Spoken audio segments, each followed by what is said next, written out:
இன்றைக்கி நம்ம பார்க்க போகிற படம் வந்து விடாமுயற்சி.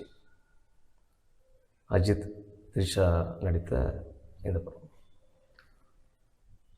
இந்த படத்துடைய கதைப்படி நாயகன் நாயகியை திருமணம் செய்து கொண்டு 12 ஆண்டு காலம் வாழ்ந்திருக்காரு. அவங்க 2 பேத்துக்குள்ளேயும் சின்ன சின்ன கருத்து வேறுபாடுகள் இருக்கிறனால நாயகி வந்து விவாகரத்து வாங்கிக்கலாம், நம்ம நல்ல ஃப்ரெண்டாக பிரிஞ்சிடலாம் அப்படின்னு சொல்லிட்டு கேட்குறாங்க. கேட்டு நான் அப்பா வீட்டுக்கு போனோம் அப்படின்னு சொல்கிறாங்க. அதனால் அஜித் என்ன சொல்கிறாரு, சரி அப்பா வீட்டில் நானே கொண்டு வந்து விடுறேன் அப்படின்றாரு. இல்லை நான் தனியாக போகிறேன்றாங்க.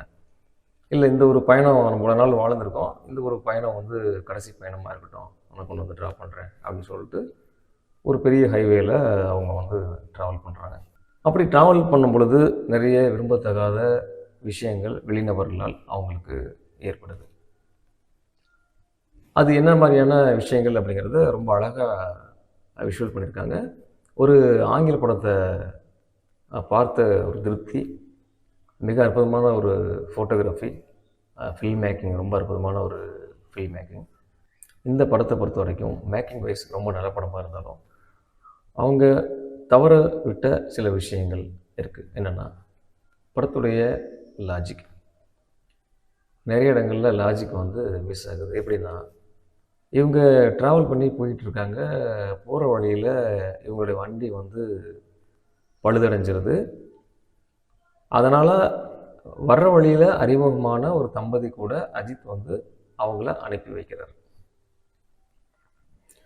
அப்படி அனுப்பி வைக்கும் பொழுது அவர் அந்த வண்டி நம்பரை நோட் பண்ணல, அவங்களுடைய நம்பர்ஸ் எதுவும் அவர் வாங்கிக்கல, எந்த தகவலையும் அவர் பெற்றுக்கல. அப்படிங்கிறது ஒரு மிகப்பெரிய ஒரு லாஜிக்கல் மிஸ்டேக்.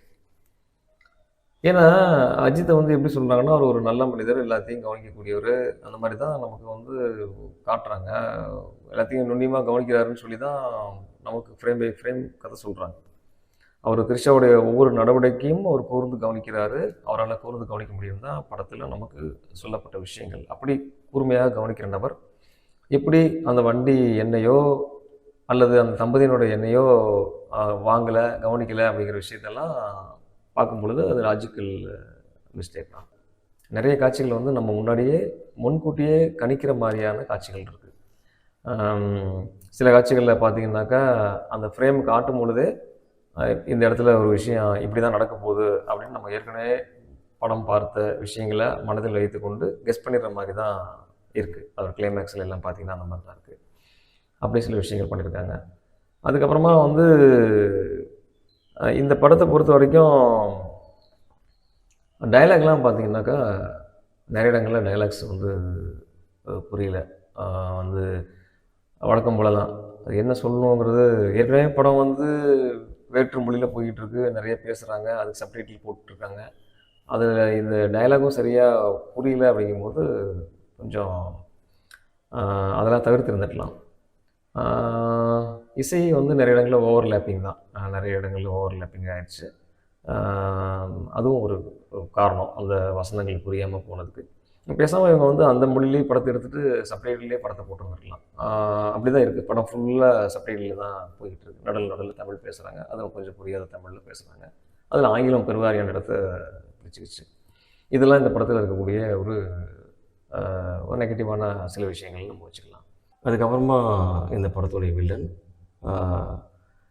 வில்லன் வந்து நம்மளால் வில்லனாக ஏற்றுக்கொள்ள முடியவில்லை. ஏன்னா நம்ம அந்த நடிகரை நம்ம அந்த மாதிரி பார்த்துருக்கனால அது கொஞ்சம் நெருடலாக இருக்குது. அவரை வில்லனாக வச்சு பார்க்கறதுல கொஞ்சம் சிரமங்கள் இருக்குது. ஏன்னா இப்படி சின்ன சின்ன விஷயங்கள் தான் அந்த படத்தை பொறுத்த வரைக்கும். மற்றபடி படத்தை வந்து ரொம்ப அழகாக கொடுக்கணும்னு முயற்சி பண்ணியிருக்காங்க. ஒரு ஹாலிவுட் படம் மாதிரி கொடுக்குறதுக்கு ட்ரை பண்ணியிருக்காங்க. மேக்கிங் ரொம்ப பியூட்டிஃபுல்லாக பண்ணியிருக்காங்க. ஒரு சிறப்பான படம். தியேட்டரில் போய் நம்ம கண்டிப்பாக பார்த்து என்ஜாய் பண்ணலாம். அஜித் ரசிகர்களுக்கு இந்த படம் எப்படி இருந்துச்சுன்னு தெரியல. அவங்க இந்த படத்தை எப்படி எடுத்துக்கிறாங்கன்னு தெரியல. மேக்கிங் வைஸ் ஒரு ஹாலிவுட் மூவி மாதிரி ட்ரை பண்ணியிருக்கனால அந்த பில்டப் சீன்ஸ்லாம் கொஞ்சம் அடக்கி வாசித்து சில விஷயங்களை செஞ்சுருக்காங்க. பட் அது ரசிகர்களுக்கு எப்படி இருக்கணும்னு தெரியாது. அந்த வகையில் பார்க்கும் பொழுது இன்னும் சற்று கவனம் செலுத்தியிருந்தால் இந்த படம் நிச்சயமாக அஜித் ரசிகர்களுக்கு மிகப்பெரிய கொண்டாட்டமாக இருந்திருக்கும். இருந்தாலும் இந்த படம் சிறப்பாக இருக்குது. தியேட்டரில் பார்த்து ரசிக்கலாம்.